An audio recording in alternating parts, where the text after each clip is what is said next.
15 شعبان کی تاریخ ابھی گزری جس کو شب برات کا نام دے دیا گیا. ممبروں پر کھڑے ہو کر کے فضیلتیں بیان کی گئی کہ 15 شعبان کا روزہ رکھنے سے یہ ملے گا، 15 شعبان کی رات میں تہجد پڑھنے سے یہ ملے گا. حالانکہ ایک بھی روایت شب برات کی فضیلت میں ثابت نہیں ہے، ایک بھی روایت. لوگوں کو حلوہ کھانا تھا، حلوہ کھانے کے لیے دین کو بدنام کیا گیا، اور یہ کہانی گڑی گئی کہ اللہ کے نبی غزوہ احد میں جب آپ لڑ رہے تھے تو آپ کے دانت ٹوٹ گئے تھے اور آپ نے حلوہ استعمال کیا تھا، اس لیے ہم حلوہ کھا رہے ہیں شب برات کے موقع پر. اللہ کے بندو، غزوہ احد لڑی گئی ہے شوال میں اور تو حلوہ کھا رہا ہے شعبان میں، 2 مہینہ پہلے کھا رہا ہے. اور وہ کون سا حلوہ تھا جو نبی نے کھایا تھا دانت ٹوٹنے پر؟ ہمیں تو کہیں کوئی دلیل نہیں ملی. ایک ویڈیو بڑا وائرل ہوا فیس بک کے اوپر، میں نے دیکھا ایک آدمی بالکل جوکروں کے انداز میں کہہ رہا ہے کہ ارے وہ لوگ پوچھتے ہیں کہ حلوہ کہاں ہے، حلوہ کون سی کتاب میں؟ ارے حلوہ کتاب میں تھوڑی ملے گا، حلوہ تو کڑھائی میں ملے گا. یہ جوکر بازی، یہ لطیفے بازی، یہ چٹکلے بازی، اور اس کو آپ دین کا نام دے رہے ہیں. بھئی آپ کو حلوہ کھانا ہے شوق سے کھائیں، اسے دین کے ساتھ نہ جوڑیں، اسے سنت کہہ کے نہ کھلائیں کھائیں، اسے شریعت کہہ کے نہ کھائیں اور کھلائیں. یاد رکھو میرے پیارے ساتھیوں، مجھے معلوم ہوا کہ آپ کے سیما پور میں بھی قبرستانوں میں لائٹنگ کی گئی 15 شعبان کو. آج آپ کے اہل حدیثوں کے علاقوں میں اور قرآن و حدیث پر چلنے کا دعویٰ کرنے والے علاقوں میں بھی بہت ساری جگہوں پر 10 محرم کو تعزیہ نکالا جاتا ہے. ابھی سمستی پور کے علاقے میں میرا پروگرام تھا، اہل حدیثوں کا گاؤں ہے، برسوں سے اہل حدیث لوگ چلے آ رہے ہیں، لیکن محرم کے موقع پر وہ شیعہ بن جاتے ہیں. افسوس کی بات ہے. اس کا مطلب یہ ہوا کہ ہم نے دین کو قرآن و حدیث سے نہیں سیکھا، ہم نے سماج میں جو دیکھا اس پہ عمل کرنے لگے. میرے پیارے ساتھیوں، نیکی وہ نہیں ہے جسے ہمارے باپ دادا نیکی سمجھتے تھے، نیکی وہ نہیں ہے جسے سماج نیکی سمجھتا تھا. نیکی وہ ہے جسے اللہ نے نیکی قرار دیا ہے، نیکی وہ ہے جسے رسول نے نیکی قرار دیا ہے.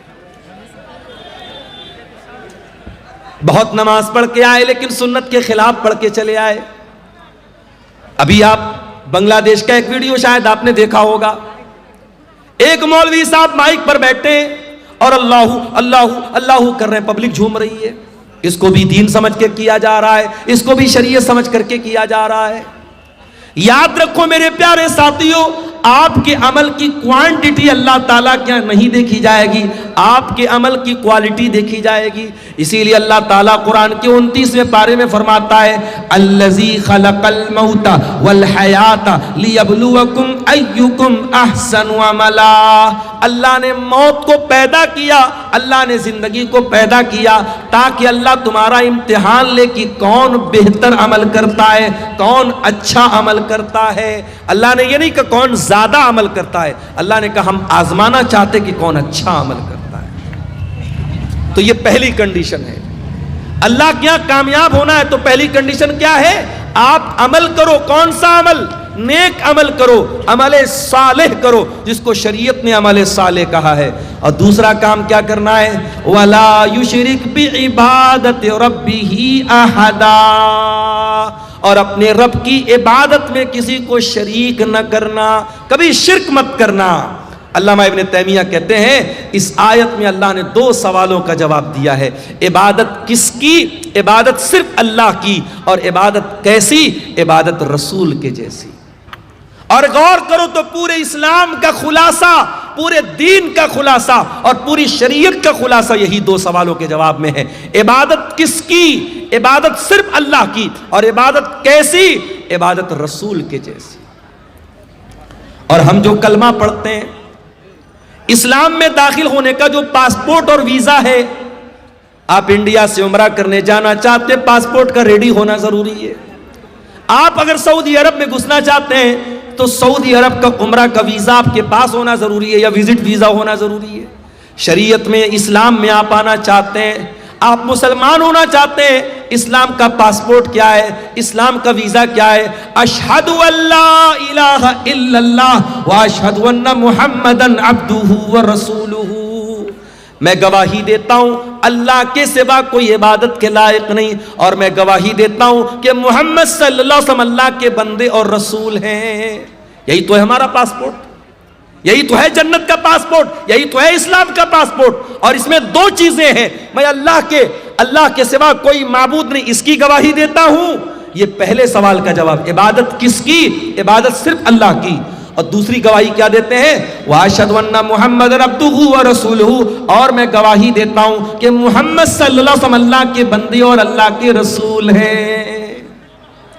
او براری والو، او سیما پور والو، بڑے افسوس کے ساتھ کہنا پڑتا ہے، آپ نے نبی کا کلمہ تو پڑھا ہے، اشہدو ان محمد رسول اللہ کا کلمہ تو ہم اور آپ پڑھتے ہیں، مگر افسوس کی بات ہے زندگی کے بہت سارے معاملات ایسے ہوتے ہیں جہاں ہم نبی کے طریقے کو اپنانے کو تیار نہیں ہیں۔ ابھی ایک بھائی مجھ کو ملے، کلیا چک کے رہنے والے، آپ کے اس علاقے میں اکثر آنا جانا ان کا ہوتا ہے۔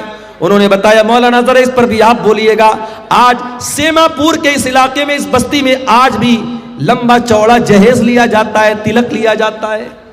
او مسلمان، تو غریب بیٹی کے باپ سے بھی جہیز کی ڈیمانڈ کر رہا ہے، وہ بیچارہ بینک سے لون لے کر کے تجھ کو جہیز دے رہا ہے، تیری ڈیمانڈ پوری کر رہا ہے، اور تو بڑا سینہ چوڑا کر کے کہتا ہے میں تو اہل حدیث ہوں، میں تو قرآن و حدیث پر چلنے والا ہوں، میں تو اہل حدیث علماء کی تقریریں سنتا ہوں۔ ارے تو کیسا مسلمان ہے؟ تو کیسا اہل حدیث ہے؟ تو کیسا قرآن و حدیث پر چلنے والا ہے؟ کیا تو نے قرآن کی آیت نہیں پڑھی؟ لَقَدْ كَانَ لَكُمْ فِي رَسُولِ اللَّهِ أُسْوَةٌ حَسَنَةٌ، اے مسلمانوں تمہارے رسول تمہارے لیے نمونہ ہے، اور جب نبی نمونہ ہے تو جس طریقے سے نماز کے لیے نبی نمونہ ہے، روزہ میں نبی نمونہ ہے، حج میں نبی نمونہ ہے، زکوٰۃ میں نبی نمونہ ہے، اسی طریقے سے میرے پیارے بھائیو شادی بیاہ میں بھی نبی نمونہ ہے۔ نبی نے تو نو بیویوں کو اکٹھے رکھا نا، نبی نے تو 4 بیٹیوں کی شادی کی نا۔ مجھے کوئی ایک دلیل لا کے دے دو کہ نبی سے کسی بیٹی کی شادی کے ٹائم نبی سے ڈیمانڈ کی گئی ہو، یا نبی نے اپنی کسی شادی کے ٹائم ڈیمانڈ کی ہو۔ او لوگو، تم نے تو شادی بیاہ کا سارا سسٹم ہی خراب کر ڈالا۔ تم نے شادی بیاہ کو لڑکیوں کے لیے ایک بہت بڑا ابھیشاپ بنا ڈالا، ایک بہت بڑا کلنک بنا ڈالا۔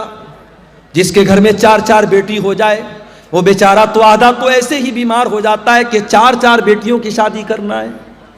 جس گھر میں 4 جوان بیٹیاں ہوں اور باپ بیچارہ مزدور ہو تو باپ بیچارہ روزانہ اسی غم میں جیتا ہے کہ 4 جوان بیٹیوں کی شادی کیسے کروں گا۔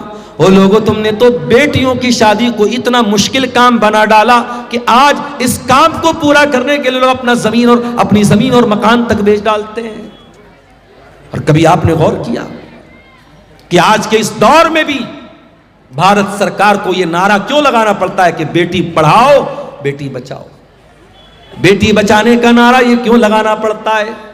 کیونکہ 2025 کے اس ترقی کے دور میں جب ہمارے بھارت کا جھنڈا چاند کے اوپر بھی لہرا رہا ہے، آج بھی بھارت میں لاکھوں بچیوں کو ماں کے پیٹ میں مار دیا جاتا ہے۔ الٹرا ساؤنڈ کے ذریعے ان کو جانچ کر کے کہ ماں کے پیٹ میں لڑکی پل رہی ہے، اس کو ماں کے پیٹ میں ہی ختم کر دیا جاتا ہے۔ اگر آپ اس کے اسباب پر غور کریں، اس کی وجہ پر غور کریں تو بہت بڑی وجہ لڑکیوں کی شادی میں آنے والی پریشانیاں ہیں۔ نہیں چاہتے لوگ کہ ہم یہ بوال کیوں پالیں، ہمیں نہیں چاہیے لڑکی، لڑکا ہوگا تو لائے گا اور لڑکی ہوگی تو لے کے جائے گی۔ یہ سوچ ہے آج سماج کی میرے پیارے ساتھی۔ او لوگوں، شریعت 2 چیزوں کا نام ہے۔ عبادت کس کی؟ عبادت صرف اللہ کی، اور عبادت کیسی؟ عبادت رسول کے جیسی، اور عبادت رسول کے جیسی جب کرنا ہے تو نکاح اور شادی بیاہ بھی یہ آپ کی زندگی کا ایک بہت اہم حصہ ہے۔ ہمیں اور آپ کو یہ دیکھنا پڑے گا کہ نبی کے دور میں شادی بیاہ کیسی ہوتی تھی۔ اور ایک بات بولوں آپ سے، ہمارے نبی نے جو کام کیا ہے وہ کام کرنا بھی عبادت ہے، اور جو ہمارے نبی نے کام نہیں کیا ہے اور کرنے کا تقاضا تھا وہ کام نہ کرنا بھی عبادت ہے۔ مثال کے طور پہ اللہ کے نبی خانہ کعبہ کا طواف کرتے تھے۔ خانہ کعبہ کے 4 کونے تھے، ایک کونے کا نام حجر اسود تھا، ایک کونے کا نام رکن یمانی، اور 2 کونے اور تھے جو رکن شامی کہلاتے تھے۔ اللہ کے پیارے نبی جب خانہ کعبہ کا طواف کرتے تھے تو حجر اسود کا استلام کرتے تھے، اس کو ہاتھ لگاتے تھے، اور اسی طریقے سے رکن یمانی کو ہاتھ لگاتے تھے۔ 4 کونوں میں سے صرف 2 کونوں کو اللہ کے نبی ہاتھ لگاتے تھے اور حجر اسود کو اگر موقع ملتا تھا تو چوم لیتے تھے. موقع ملے تو چوم لینا چاہیے. جو لوگ حج کرنے جاتے ہیں، عمرہ کرنے جاتے ہیں، وہ دیکھتے ہوں گے کہ خاص طور سے جو افریقہ والے، سوڈان والے موٹے موٹے ہوتے ہیں نا، یہ کسی اور کو آگے آنے ہی نہیں دیتے. اب انڈیا اور پاکستان کے دبلے پتلے لوگ تو پہلے ان موٹے لوگوں کو دیکھ کے کنارے سے بھائی ہٹ جاؤ ہٹ جاؤ. وہ سب تو ایسا دائیں بائیں کہنی لگا کہ آپ کو ایسا ماریں گے کہ آپ بے ہوش ہو جائیں گے. تو وہاں پر بھی دھکی دھکا ہو رہی ہے.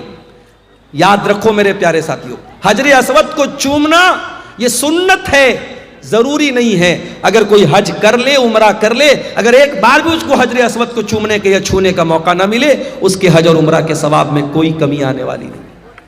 ایک صاحب عمرہ کر کے آئے اپنی اہلیہ کے ساتھ، تو کہنے لگے کہ مولانا میری بیوی کو بڑی شکایت ہے. میں نے کہا کیا شکایت ہے؟ بولے وہ کہنے لگی کہ وہ خانے کعبہ پہ ہم دونوں کا سپنا تھا میاں بیوی کا کہ اپنا ہاتھ رکھ کے ہم سیلفی لیتے. اللہ، اب خانے کعبہ کے پاس بھی یہ نوٹنکی ہو رہی ہے. وہاں پر بھی میاں بیوی دونوں اپنا ہاتھ رکھ کے فوٹو لے رہے ہیں اور پھر اس کو ڈی پی بنایا جاتا ہے کہ یہ ہم نے یہ کام، بہت بڑا کام کر دیا. اگر یہ بہت بڑا کام تھا، میاں بیوی کا اپنا ہاتھ خانے کعبہ کے خلاف پہ رکھنا بہت بڑا کام تھا. میرے نبی نے بھی تو حج کیا تھا، میرے نبی نے بھی تو عمرہ کیا تھا. آپ نے کیوں نہیں اپنی بیویوں کے ساتھ خانے کعبہ کے خلاف پر ہاتھ رکھا؟ آج افسوس کی بات ہے کہ اس طریقے کی نوٹنکی کے لیے اور اس طریقے کی چونچلے بازی کے لیے لوگ دھکے کھاتے ہیں. عورتوں کی بے حرمتی ہوتی ہے، مردوں سے دھکے کھا کر کے عورتیں وہاں تک جاتی ہیں. کوئی ضرورت نہیں ہے میرے پیارے ساتھیوں. نبی نے جو کام کیا ہے وہ کرنا سنت ہے، اور نبی نے جو کام نہیں کیا ہے وہ نہ کرنا سنت ہے. نبی نے شادی کی ہے، شادی کرنا بھی سنت ہے. اگر آپ شادی کرنے کے قابل ہیں اور شادی نہیں کر رہے ہیں تو یہ بھی غلط بات ہے. ہوگا کسی اور مذہب میں یہ سسٹم، شادی مت کرو، دنیا چھوڑ دو، زندگی بھر ننگے رہو. اسلام میں ایسا کوئی کانسیپٹ نہیں ہے. اللہ کے نبی کے ایک صحابی تھے، ان کا نام تھا عثمان بن مظعون رضی اللہ تعالیٰ عنہ. انہوں نے طے کر لیا کہ میں شادی نہیں کروں گا. انہوں نے یہاں تک طے کر لیا کہ وہ اپنے آپ کو شادی کے قابل ہی نہیں رکھیں گے. وہ اپنے آپ کو خصی کرا لیں گے، اپنے خوشیوں کو نکلوا ڈالیں گے، اپنے آپ کو شادی کے قابل ہی نہیں چھوڑیں گے. انہوں نے ایسا بھی ارادہ کر لیا. اللہ کے پیارے نبی کو پتا چلا، آپ نے بلوایا، آپ نے فرمایا یا عثمان، اے عثمان، اتبتغی رہبانیتن، کیا تم رہبانیت اختیار کرنا چاہتے ہو؟ کیا تم وہ مذہب اختیار کرنا چاہتے ہو جو اللہ کو پسند نہیں، جو رسول کو پسند نہیں؟ اے عثمان، کان کھول کر کے سن لو، میں اللہ کا رسول ہوں، میں نماز بھی پڑھتا ہوں اور میں رات کو آرام بھی کرتا ہوں، میں روزہ بھی رکھتا ہوں اور میں کبھی کبھی گیپنگ بھی دیتا ہوں. میں کنٹینیو روزہ نہیں رکھتا ہوں، یعنی نفل روزہ. اور میں نے نکاح بھی کیا ہے، میں نے شادی بھی کی ہے، اور یہی میرا طریقہ ہے، اور جو میرے طریقے سے ہٹ جائے اس کا مجھ سے کوئی تعلق نہیں ہے. شادی کرنا یہ میرے نبی کی سنت ہے. بیوی بچوں کو چھوڑ کر دنیا گھومنا یہ میرے نبی نے نہیں سکھایا ہے. آپ دنیا کا حق ادا کر ہی نہیں سکتے جب تک آپ اپنی بیوی کا حق ادا نہ کریں، اپنے بچوں کا حق ادا نہ کریں. اس لیے میرے پیارے ساتھیوں، یہ 2 اصول یاد رکھنا. عبادت کس کی؟ عبادت صرف اللہ کی. اور عبادت کیسی؟ عبادت رسول کے جیسی. اور آج جو پوری دنیا میں ہم جوتے کھا رہے ہیں، ذلیل ہو رہے ہیں، خار ہو رہے ہیں، معاف کرنا ہم انہی دونوں اصولوں سے ہٹے ہیں. یا تو عبادت میں اللہ کے علاوہ کسی کو شریک کیا ہے، یا اطاعت میں رسول کے ساتھ کسی کو شریک کیا ہے. آج آپ دیکھ لیں، مسلمان ہندوستان میں پہچانا جاتا ہے اجمیر شریف سے. اجمیر شریف سے اس کی پہچان ہوتی ہے کہ خواجہ صاحب کی درگاہ پر چادر چڑھائی جا رہی ہے، پرائم منسٹر کی طرف سے اور راشٹرپتی کی طرف سے چادر چڑھائی جا رہی ہے، اور مسلمان بیچارہ بڑا خوش ہوتا ہے ہماری مزار پہ پرائم منسٹر کی طرف سے چادر آ رہی ہے. میں کہتا ہوں میرے پیارے بھائیوں، یہ مزاروں پر چادریں چڑھانا یہ کون سے اسلام کا طریقہ ہے؟ ارے تیری قوم کے کتنے لوگ ننگے سو رہے ہیں، کتنے تیرے قوم کی بچیوں کے تن پر آج ڈھانپنے کو کپڑا نہیں ہے، اور تو اللہ کے ولیوں کے انتقال کے بعد ان کی قبروں پر چادر چڑھا رہا ہے. اور آپ جا کے پتہ لگا لیجئے گا درگاہوں پہ چڑھنے والی یہ چادریں یہ روٹیٹ ہوتی رہتی ہیں، جو چادر آپ چڑھاتے ہیں وہی چادر مارکیٹ میں بکتی ہے اور دوبارہ پھر چڑھائی جاتی ہے، روٹیشن چلتا رہتا ہے، یہ ایک دھندا بن چکا ہے۔ اسلام میں نہ تو کوئی پکی قبر کی اجازت ہے اور نہ کسی قبر کے اوپر چادر چڑھانے کی اجازت ہے۔ اسلام قبر پرستی کا مذہب نہیں ہے۔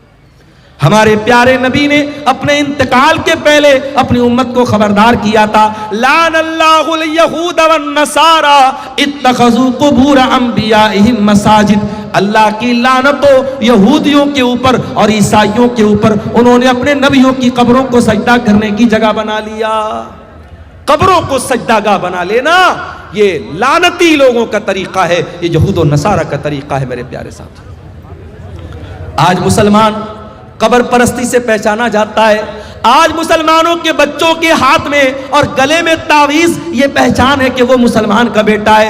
ارے تیرے نبی نے تو کبھی تعویذ نہیں پہنا، تیرے نبی نے حسن و حسین کو دعائیں پڑھ کے دم کیا، کبھی حسن و حسین کے گلے میں تعویذ نہ ڈالا، کبھی صحابہ نے اپنے بچوں کے گلے میں تعویذ نہ ڈالا۔ تجھے شارٹ کٹ چاہیے، تو نے اسلام کا شارٹ کٹ بنا ڈالا، تو نے نظر بد سے بچنے کے لیے اور جادو سے بچنے کے لیے اپنے بچوں کے گلے میں تعویذ ڈال دیا، اور تو نے قرآن، لوگ کہتے ہیں مولانا صاحب تعویذ کے اندر قرآن لکھا رہتا ہے، کبھی جات کے دیکھ لینا، یہ تعویذ کو میں نے کھول کے دیکھا ہے، کوئی قرآن نہیں لکھا رہتا ہے۔ تعویذ کے اندر قرآن نہیں، شرکیہ چیزیں لکھی رہتی ہیں۔ یا جبریل یا میکائیل یا اسرافیل، فرشتوں کو پکارا جاتا ہے، فرشتوں کو اللہ کے سوا پکارا جاتا ہے۔ اور اگر 2 منٹ کے لیے مان بھی لیا جائے کہ تعویذ کے اندر قرآن لکھا ہے، تو قرآن تعویذ میں آپ پہنے ہوئے ہیں، اسی حالت میں بیوی سے ملاقات کر رہے ہیں، اسی حالت میں لیٹرین میں جا رہے ہیں، اسی حالت میں باتھ روم میں جا رہے ہیں، کیا یہ قرآن کی بے حرمتی نہیں ہے؟ کیا یہ قرآن کا اپمان نہیں ہے؟ میرے پیارے ساتھی، ہر اس عمل سے بچو جو اللہ کی توحید سے ٹکرانے والا ہو۔ یاد رکھو میرے بھائیوں، اگر توحید گڑبڑ ہے اللہ کے ہم کبھی کامیاب نہیں ہو سکتے۔ اس لیے کہ اللہ قرآن میں کہتا ہے انہو من یشرک باللہ فقد حرم اللہ علیہ الجنہ، جو اللہ کے ساتھ شرک کرے گا اس کے اوپر اللہ نے جنت کو حرام کر دیا ہے۔ ومأواہ النار، اور ایسے انسان کا ٹھکانہ جہنم ہے۔ وما للظالمین من انصار، اور شرک کرنے والوں کا کوئی مددگار نہیں ہوگا، مشرک کا کوئی مددگار نہیں ہوگا۔ لوگ کہتے ہیں نا سرکار کا دامن پکڑ لیں گے، سرکار کا دامن پکڑ لیں گے، ارے نبی کا دامن اور نبی کی شفاعت کسی مشرک کو نصیب نہیں ہوگی۔ اللہ کے پیارے نبی فرماتے ہیں قیامت کے دن میں اسی کے حق میں شفاعت کروں گا جو میری توحید پر قائم، جو اللہ کی توحید پر قائم ہوگا، جو لا الہ الا اللہ کے اوپر قائم رہے گا۔ اسی لیے توحید کی حفاظت کرو میرے پیارے ساتھیو، مرتے دم تک کبھی شرک نہ کرنا۔ لا تشرک باللہ، اللہ کے نبی نے معاذ ابن جبل کو وصیت کی تھی، اے معاذ ابن جبل اللہ کے ساتھ کسی کو شریک مت کرنا۔ وَإِن قُتِلْتَ أَوْ حُرِّقْتَ، تمہیں قتل کر دیا جائے، تمہیں جلا دیا جائے، جل جانا، قتل ہو جانا، مگر اللہ کی ذات کے ساتھ کسی کو شریک نہ کرنا، شرک مت کرنا۔ میرے پیارے ساتھیوں، اپنی پیشانی کو اللہ کے سوا کسی اور کے در پہ مت جھکانا۔ اور یاد رکھو اگر یہ شرک ہو گیا اور بغیر توبہ کیے انسان دنیا سے چلا گیا تو اللہ کیا اس کی معافی نہیں ہے۔ ان اللہ لا یغفر ان یشرک بہ ویغفر ما دون ذلک لمن یشاء، جو دنیا سے شرک کر کے چلا گیا اور شرک کی حالت میں مر گیا، اللہ فرماتا ہے اس مشرک کی ہم مغفرت نہیں کریں گے، مشرک کی اللہ تعالیٰ کی معافی نہیں ہے۔ اچھا میں ایک مثال سے بات کرتا ہوں، مکان آپ کا ہے، گھر آپ کا ہے، کوئی دوسرا آ کر کے آپ کے مکان پہ قبضہ کر لے اور آپ کے مکان کو اپنا مکان کہے، کیا آپ گوارا کریں گے؟ آپ کی بیوی نکاح آپ کر کے لائے اور آپ کے بجائے کسی اور کو شوہر مانے، کیا آپ گوارا کریں گے؟ نہیں نہیں، میری بیوی ہے، میرے علاوہ کسی اور کو نظر بھر کے دیکھے ہم تو یہ بھی گوارا نہیں کریں گے۔ جب ہماری غیرت یہ تقاضا کرتی ہے کہ جو چیز ہماری ہے اس پر کسی اور کا حق نہ ہو، اللہ تو ہم سے زیادہ غیرت والا ہے، اللہ تو سب سے زیادہ غیرت والا ہے، اللہ کی غیرت کو گوارا نہیں ہے کہ عبادت میں اللہ کے ساتھ کسی کو شریک کیا جائے۔ تو عبادت کس کی؟ عبادت صرف اللہ کی۔ اب آؤ ذرا دوسرے سوال پر ہم غور کریں، عبادت کیسی؟ عبادت رسول کے جیسی۔ آج ایک نماز آپ پڑھتے ہیں، کسی مسجد میں چلے جاؤ، کوئی سینے پر ہاتھ باندھ رہا ہے،